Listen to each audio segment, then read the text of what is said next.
Olá, eu sou o Lauro, sou estudante de mestrado no Instituto de Física da USP e hoje gostaria de agradecer ao convite dos organizadores desse evento para que eu estivesse aqui e apresentasse um pouquinho do trabalho que eu desenvolvi e publiquei junto à Revista Brasileira de Física no mês de janeiro de 2023.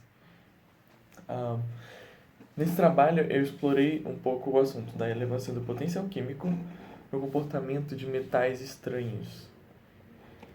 Bom, nessa apresentação eu vou mostrar para vocês alguns conceitos básicos por trás desse projeto. Então, vou falar sobre o que é um metal químico, algumas características microscópicas de metais e também o conceito de metais estranhos. O que hoje é entendido por metais estranhos na literatura. E também um problema, porque esse estado de metal estranho ainda não é bem entendido. Eu vou apresentar um modelo que pode ser considerado um modelo de brinquedo para poder entender esse fenômeno. Eu vou mostrar algumas formas intuitivas de se compreender esse modelo. Por fim, a gente vai para os resultados, em que eu vou mostrar qual que é, de fato, a importância do potencial químico para o sistema como um todo. Depois, na parte de momentos, eu vou explorar um pouco dos momentos magnéticos do sistema e mostrar o que seria um diagrama de fases.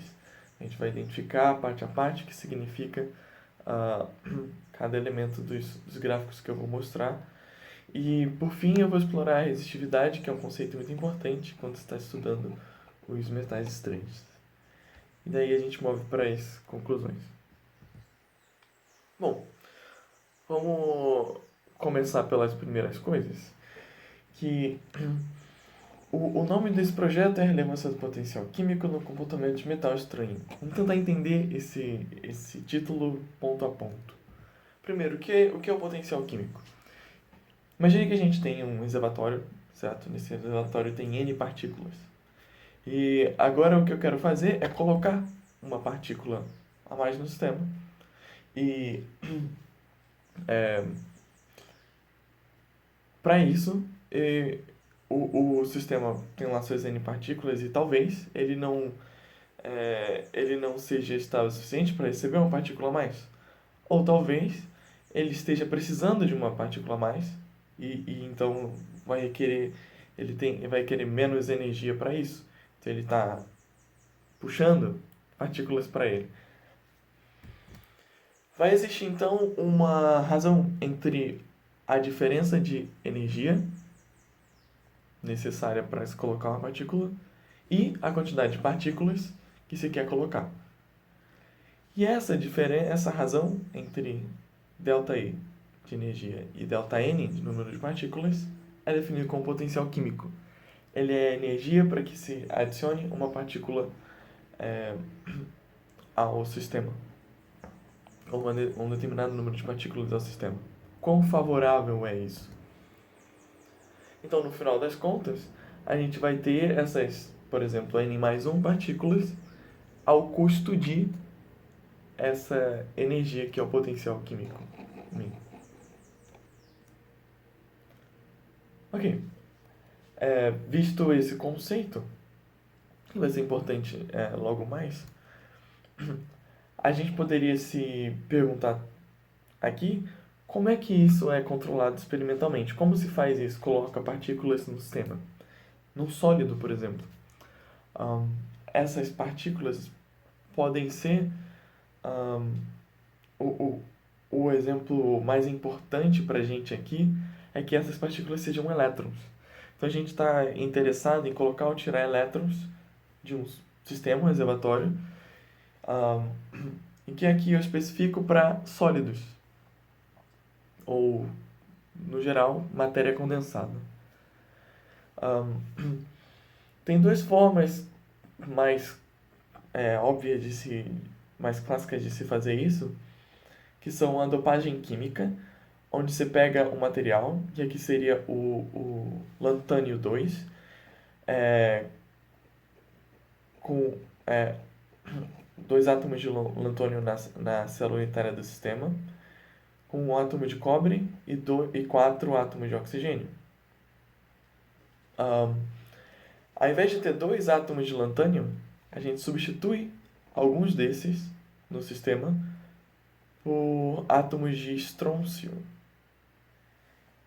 E essa substituição é uma espécie de dopagem química e vai mudar, então, o número de elétrons no sistema, nesse sistema. E para que essa dopagem seja efetuada, o sistema ele paga uma determinada energia, que é essa energia, que é o potencial químico. Tem outra forma de se fazer isso, que é uma dopagem que aqui eu estou chamando de dopagem elétrica, mas que ela é feita através dessas portas lógicas aqui, dessas portas onde se colocam placas, são placas carregadas de elétrons ou buracos, né, que seriam cargas positivas ou negativas, mas um pouco desalinhadas, certo? Um em relação ao outro. De tal forma que esse desalinhamento vai causar que na placa do meio hajam cargas induzidas. Uma distribuição de cargas induzidas não trivial. E isso então também é uma forma de dopagem, porque agora em um lado você vai ter mais elétrons e no outro lado você vai ter menos. Então você pode ir lá fazer suas medidas em um lado da amostra ou do outro lado da amostra, que você vai ter quantidade diferente de dopagem. Isso na verdade mais interessante, quando possível, do que a dopagem química, porque a dopagem química você precisa de uma amostra inteira com uma determinada concentração de, nesse caso aqui, estrôncio a mais, enquanto no outro tipo que eu acabei de apresentar, você não precisa da amostra inteira, você só controla um parâmetro externo, que são as duas placas. Então, dessa forma você consegue fazer diagramas de fase mais completos. Mas nem todos os materiais você consegue de fato fazer isso eficientemente, principalmente se forem materiais que não mais grossos. Então aqui eu estou mostrando placas que são finas, por exemplo, em filmes finos. Mas para amostras maiores, esse tipo de abordagem é mais difícil de se fazer. Vamos ver então para o que seria um metal. Bom, no dia a dia a gente conhece como metal aquilo que objetos que conduzem bem a eletricidade, ou seja, eles permitem os elétrons passar com facilidade. O que é mais conhecido entre os físicos como comportamento de metal, o comportamento de elétrons em um metal seria o que a gente chama de gás de elétrons. O gás de elétron, ele, quando confinado ao sólido, basicamente quando os elétrons têm a liberdade de se movimentar livremente pelo espaço, sem nenhuma interação um com o outro. Então, eles basicamente não sentem a presença dos colegas. Porém, você ainda pode restringir eles a uma certa região do espaço ou a um certo padrão ou periodicidade do espaço. Se essa periodicidade é 3D, por exemplo, você simplesmente permite que ele ande em um bloco de cobre, então o que a gente de fato tem é que esse bloco de cobre vai ter vários átomos dentro dele e os elétrons, eles em prática vão ter suas funções de onda restritas à periodicidade desses átomos. O que quer dizer em termos de mecânica quântica que os elétrons eles não podem ocupar qualquer valor de momento. Ou seja, a quantidade de momento que ele carrega, que ele tem, e a quantidade de energia respectivamente associada, não pode ser qualquer uma. Tem que estar, ela é restrita a alguns valores possíveis.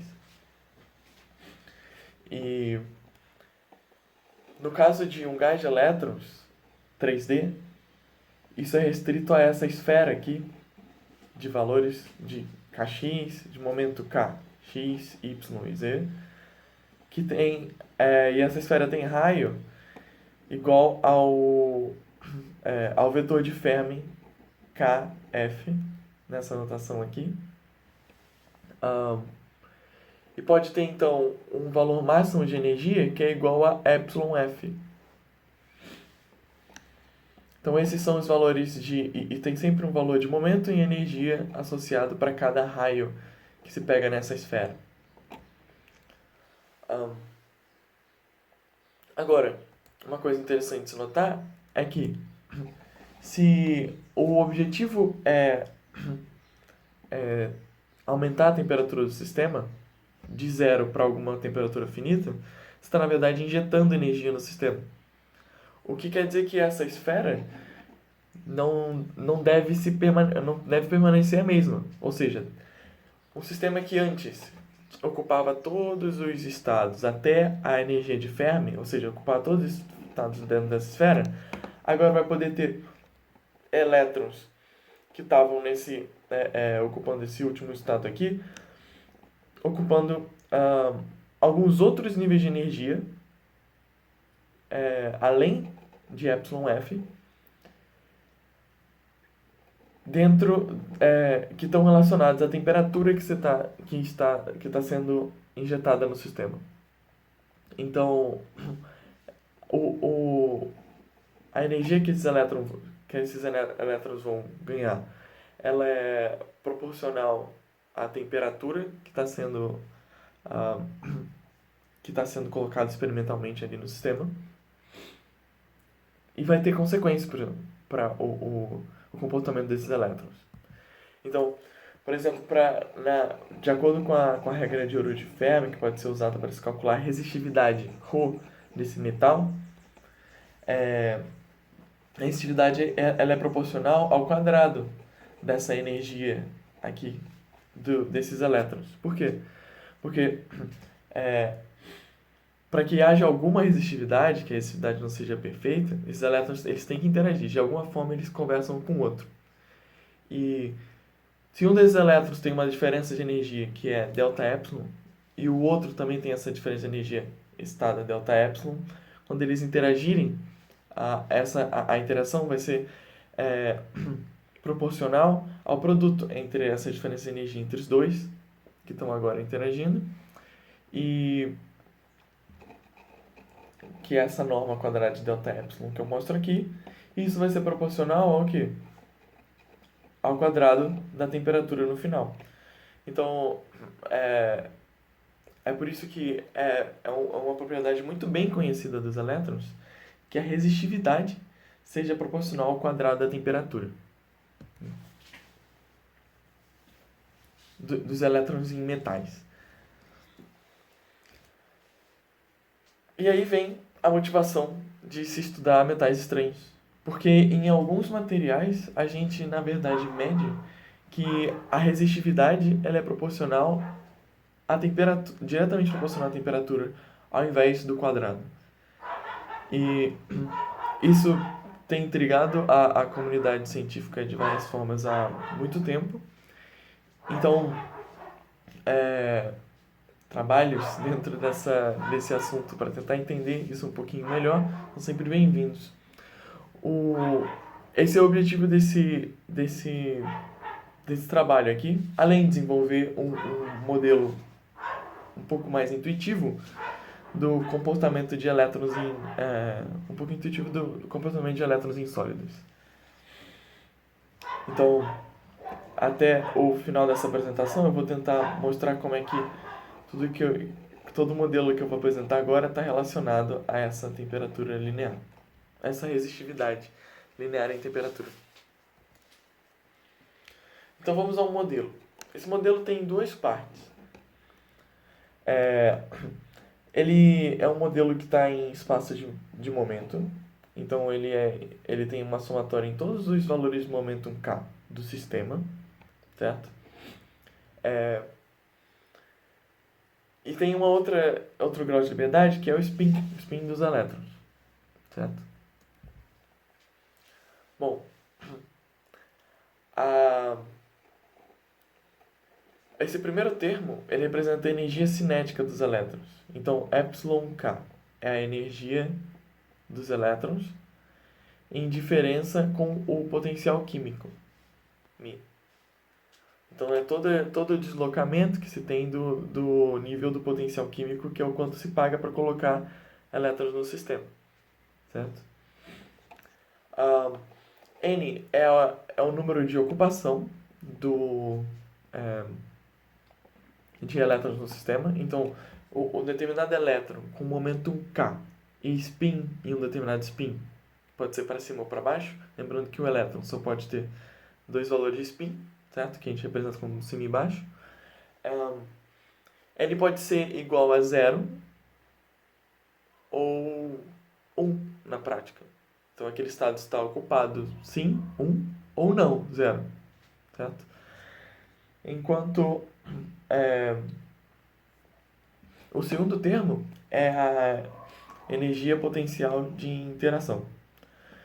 Então, esse aqui é um termo que tem uma amplitude de interação, U. Então, essa é a energia que os elétrons pagam por estarem ocupando esses dois estados aqui ao mesmo tempo, certo? Por quê? Porque se um desses aqui for 0, então esse termo todo é 0 e ele não importa, certo? Um desses termos for 0, não tem energia potencial.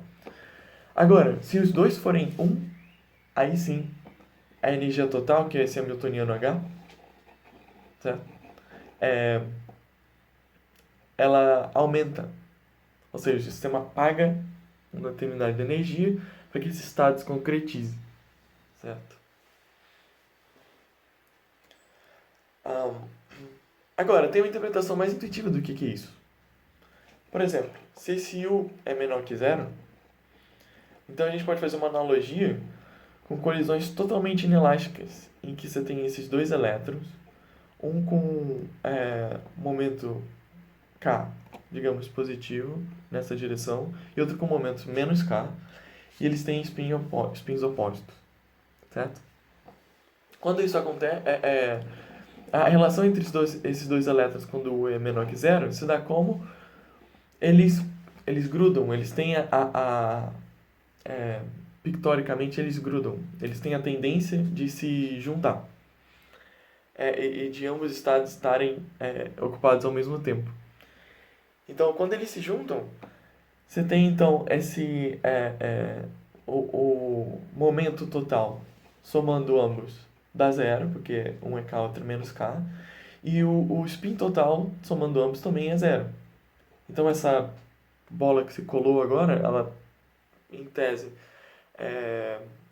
ela para e ela tem spin 0. Ela é neutra em questão de spin, certo? Agora, quando esse termo de interação U é maior que 0, a gente tem uma colisão elástica simples, em que esses dois elétrons agora eles trocam o momento perfeitamente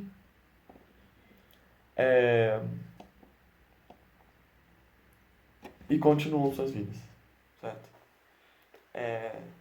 Essa é a ideia.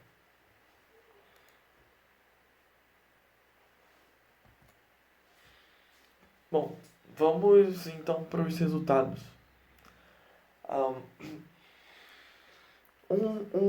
Algumas quantidades importantes para se resolver um problema de muitos corpos, porque agora a gente tem um molde de elétrons dentro de um sólido, calcular algumas quantidades estatísticas, algumas distribuições estatísticas. Então, uma delas muito importante, é a distribuição de ocupação, que são os estados ocupados do sistema. Então, aqui eu calculo o que seria esse F0, ou seja, para essa distribuição de ocupação, ela é basicamente 2, quando esses dois estados aqui estão ocupados, certo? Quando você tem um NK com spin up igual a 1, mais um N menos K com spin down igual a 1 também. E a outra quantidade são os momentos locais, em que a gente define a diferença entre essas duas espécies de spin. São os spin para cima e os spin para baixo, representados por esses dois valores de ocupação N aqui.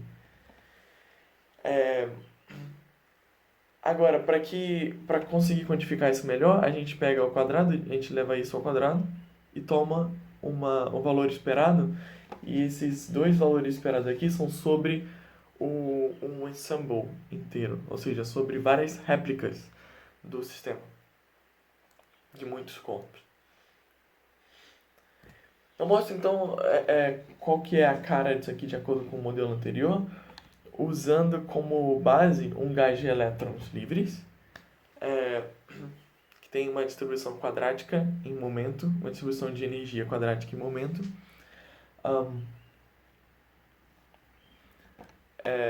E aquele termo de interação, né? Então aqui eu mudo o termo de interação e também o potencial químico para a gente ver o que acontece com o sistema. Então, quando, por exemplo, nesse primeiro exemplo, onde o U é negativo, é igual a menos 2, o U dividido pela energia de Fermi, que eu falei que é a maior energia que os elétrons podem ter dentro da esfera de Fermi, né, os elétrons do metal, é igual a menos 2, e o potencial químico é igual a 4, certo? Então, a curva azul, isso faz com que as espécies ocupadas sejam as duas, certo? Porque o F é igual a 2, quer dizer que N igual a 1 aqui e N igual a 1 aqui também. E que os valores ocupados sejam até 5, ou seja, ao invés de 4, a esfera de Fermi ela aumentou um tanto, por causa desse U negativo. Lembrando que isso tudo aqui é a temperatura zero, então não tem aquele delta epsilon que a gente tinha visto antes. Mas quando se coloca um U que é positivo e o mesmo valor de potencial químico, olha o que acontece.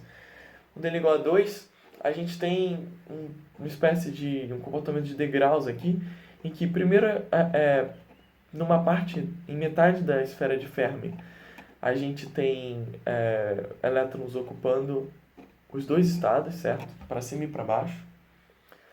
Só que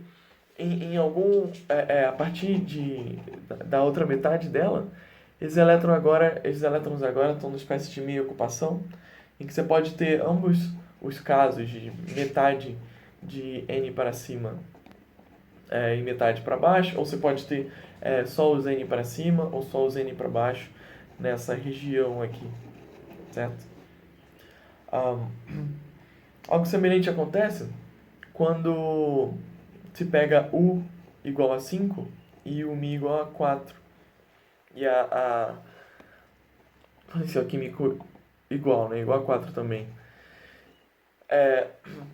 Em que esses estados de meia ocupação também são vistos nessa região, só que eles acabam pegando tudo, e a esfera de Fermi agora, na verdade, só tem tem elétrons em meia ocupação em relação a esses spins. Então, o sistema ele muda a ocupação de spins de acordo com o U. E a gente vai entender isso melhor já já. Agora, os momentos locais, interessantemente, eles acabam sendo né? Ou seja, um desses certamente vai ganhar, um desses espinha para cima ou para baixo vai estar certamente ocupados. Em uma certa região, se a gente pegar aqui região de energias, se a gente pegar o potencial químico, centrar ele em 8 e pegar o igual a 2, a gente vai ter valores de energia entre 6 e 8 dentro dessa amplitude 2 aqui, certo? Coerente com essa amplitude 2 do U, que vão estar com spins bem alinhados na esfera de Fermi, certo? Mas a gente ainda precisa entender isso aqui um pouquinho melhor. Então vamos ver qual é o comportamento do sistema em termos do potencial químico. Depois a gente vai para os momentos locais, certo? Bom, essa aqui é a simulação do potencial químico em função da temperatura dividido pela temperatura de Fermi, que é a temperatura na qual o nível de Fermi é atingido, né? É correspondente. E o que a gente vê é o seguinte, né? Da curva roxa até a verde, a gente está diminuindo o valor de U. Quando ele é igual a zero, o μ dividido pela temperatura de Fermi, a temperatura zero, é exatamente 1. E depois ele diminui quando U fica menor que zero e aumenta quando U fica maior que zero. Também o valor onde a temperatura, o T dividido por TF, atinge o zero, μ igual a zero, que é onde não é nem favorável nem desfavorável colocar elétrons no sistema, é exatamente zero para U igual a zero, e fica menor do que T sobre TF quando U é menor que zero. E o contrário acontece para U maior que zero.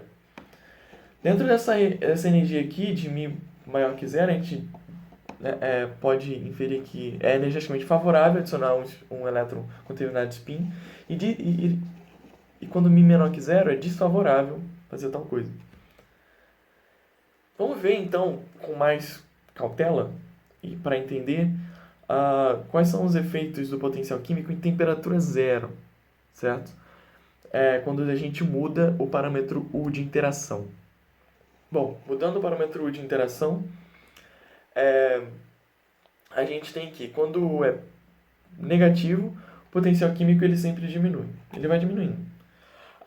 De 1, que é quando U é igual a zero, certo? Em temperatura zero. Mas quando a gente vai aumentando U, olha que interessante. Quando ele chega a esse valor, esse determinado valor aqui, o potencial químico ele vai aumentando, aumentando, e quando ele chega aí, ele para de aumentar. Ele fica constante, não muda mais. Esse é um fenômeno interessante que apareceu nesse modelo, e dá para, na verdade, saber exatamente o comportamento desse potencial químico analiticamente. Essa derivação pode ser encontrada no trabalho que eu citei lá no começo, que está publicado na Revista Brasileira de Física, e é dado por essas equações aqui. Então, o valor de U dividido pela energia de Fermi, onde acontece essa espécie de transição para o potencial químico a temperatura zero, é 2 elevado a 2 terços para um gás de elétrons em 3D, certo? Isso vai mudar, esse valor aqui vai mudar dependendo da dimensionalidade do sistema. Mas vamos ver as consequências disso. Então, o potencial químico aqui tem uma dependência em U, que é não trivial. E quando a gente calcula os momentos magnéticos, e aqui eu estou calculando momentos magnéticos normalizados do sistema e agora integrados por todos os valores de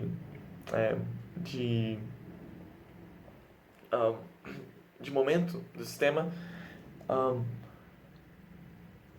a gente obtém o seguinte, que para U menor que zero, os momentos magnéticos são zero.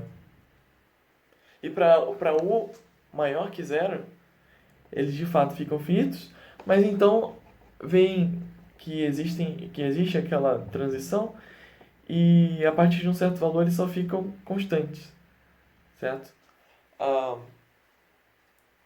Ele só fica constante. Isso quer dizer o quê?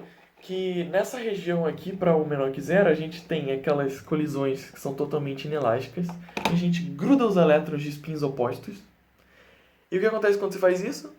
O spin resultante é zero, certo? Então o momento magnético é zero. Agora, quando se tem o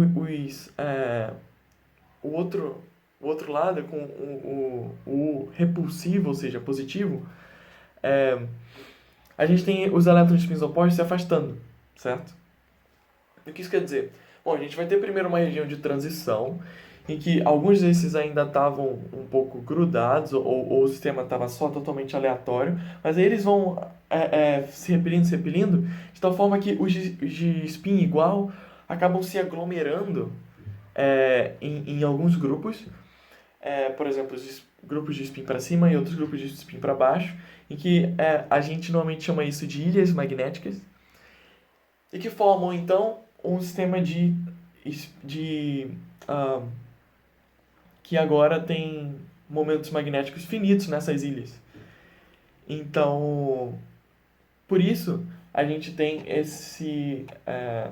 essa saturação até um valor de momento magnético que é 1, todos alinhadinhos, certo? Alinhados nessas ilhas. A gente pode também fazer um diagrama de fase. A gente aumenta agora a temperatura, certo? De 0 para a temperatura finita, que eu mostro até T sobre a temperatura de Fermi igual a 1.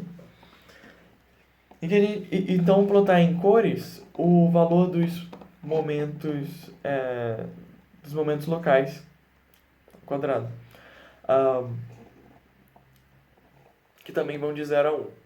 Então a gente tem duas regiões bem distintas aqui. Para quando U é menor que zero, a gente tem a região onde o momento local é zero. E para quando a temperatura é grande o bastante para desordenar os elétrons e desfazer esses pares, essa figura pictórica das partículas grudadas, o momento magnético passa a ser igual a 1 novamente, certo? Ou quando U fica maior que zero. Quando U fica maior que zero, a gente tem esse outro estado dos elétrons se repelindo relevante de novo.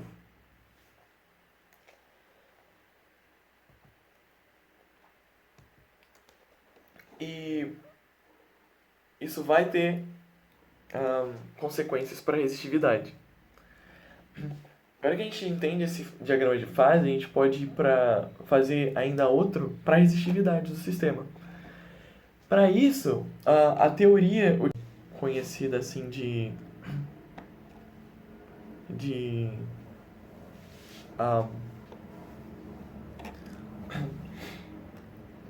já não é tão conhecida em cursos básicos de mecânica quântica, é a teoria de transporte de Boltzmann.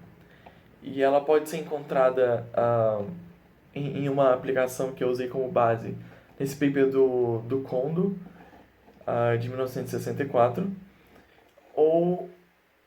E também a derivação está no meu artigo na Revista Brasileira de Física, que explora todo esse trabalho que eu estou mostrando.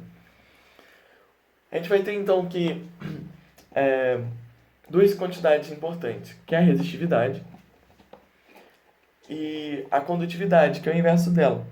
Aqui eu mostro, por exemplo, um plot da condutividade. Em função da temperatura. E o interessante a se notar aqui é que no limite de temperatura T sobre TF alta, a resistividade é linear. E aqui eu mostro o inverso dela, né? Que é essa curva de 1 sobre T. E que a condutividade só cai, enquanto a resistividade, então, vai aumentar. O comportamento para U menor que zero e U maior que zero é diferente de uma para outra, certo? A condutividade ela cai mais rápido para U maior que zero. quer dizer que a resistividade para o maior que zero vai aumentar mais rápido. Se a condutividade diminui mais rápido, diminui mais devagar, então a resistividade vai diminuir mais rápido, certo? Porque elas são inversas uma ao outra. E é isso que a gente vê aqui. Esse resultado da resistividade analítica, né, proporcional à temperatura, pode ser obtido analiticamente. Eu faço isso no trabalho que está publicado na Revista Brasileira de Física. Agora, o que eu mostro nesse gráfico aqui é o diagrama de fase em temperatura e U, parâmetro de interação U, e em que a cor vermelha é a resistividade bem linear, porque esse Δρ aqui é o ρ exato, né, completo, calculado numericamente para dada temperatura, menos essa resistividade aqui, calculada analiticamente, que é o limite de alta temperatura e linear. Então, com mais vermelho, mais próximo de zero esse parâmetro aqui, mais linear é a resistividade. Então, quando U é maior que zero, é bem difícil se obter esse tipo de resistividade linear. A maior parte do diagrama de fase foge disso, e o branco é o pior delas, né? Agora, quando U é menor que zero, a gente tem alguns regimes de T sobre TF de 1 em diante, por exemplo, quando U sobre εf é igual a menos 2,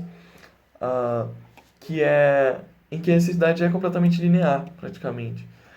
Então, a conclusão é que quando essas partículas elas se grudam, né, quando o sistema é estático, quando elas se grudam e quando o U é atrativo, a gente o comportamento de metal estranho com essa resistividade linear, ele é favorecido, ele acontece mais facilmente. E de fato, essa temperatura de Fermi, ela é realmente baixa para alguns dos supercondutores não convencionais, em especial os cuprados. Isso está discutido também no meu artigo na Revista Brasileira de Física, brevemente. Isso quer dizer que esse regime aqui, ele é possível de ser encontrado em materiais. E essa cola de elétrons estaria, então, ligada a ele. Bom, como conclusão, eu coloco aqui que eu preciso explorar um modelo simples de mecânica estatística, mas um modelo quântico, em que a gente consegue adicionar interações ao sistema em espaços de momento, que tem dois caráteres, né? Se essas interações são atrativas, você vai ter partículas que pictoricamente vão grudar uma na outra, formar estados de spin zero, enquanto se ela é maior que zero, a gente vai ter uma repulsão dessas partículas de spin oposto. Vai ter então essas duas fases, colada, entre aspas, ou não colada, com um determinado spin total, que pode ser então visto pela magnetização, ou pelos momentos locais quando calculados. A gente conseguiu entender que esse fenômeno todo acontece pela dependência do potencial químico na interação repulsiva desse sistema, e também que foi então refletida no estado fundamental, ou seja, de T igual a zero, dessa magnetização, certo? Isso vai ter então suas consequências para a temperatura finita. Finalmente, um cálculo analítico de resistividade linear, e a comparação dele com o cálculo numérico completo levou à conclusão que quando as interações de sistemas são atrativas, a gente tem favorecimento do comportamento de metal estranho a temperaturas menores. E é isso. Muito obrigado. Convido a todos a fazer suas perguntas. Eu estou aqui no chat para responder elas também. Vou ficar feliz com a discussão que a gente pode ter. Se vocês querem saber mais, vocês podem mandar e-mail para mim. Meu contato está no artigo que eu citei lá no começo. E gostaria de agradecer a todos. Muito obrigado.